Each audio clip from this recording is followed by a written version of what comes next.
If you're within 500 feet of a decision or a project that's being proposed, you'd have to recuse yourself. If you were over 500 feet, you were fine.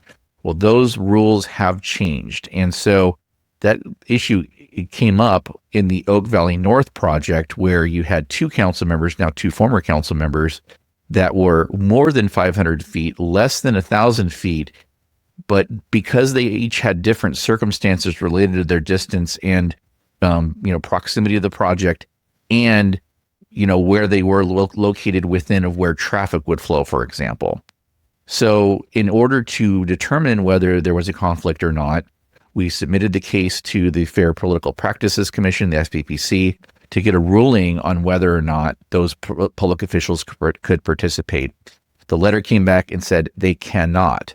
So in some of these circumstances, it's dependent on the individual factors within the decision to be made. And so that's when you send the facts, you tell the facts to the FPPC, here's what the decision is, here's where they live, here's some of the circumstances, you describe it in detail, and they give you an analysis back as to whether or not there's a conflict. So then there's other questions such as, does the public generally exception apply? And this that we want to determine if the official can demonstrate that the material effect on the official's interest is indistinguishable from the decision's effect on the public in general. So a really obvious example of this one is a comprehensive update to the general plan. Zone changes, plan changes could have a material effect on their property, for example.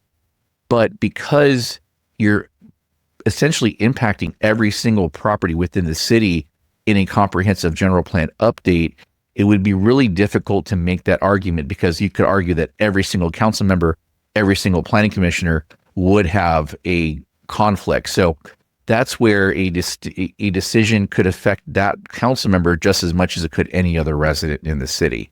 Now, the threshold is usually about 15%. So if a decision affects at least 15% of all the properties in the city, they can participate. So again, it's one of those things where there's a gray area.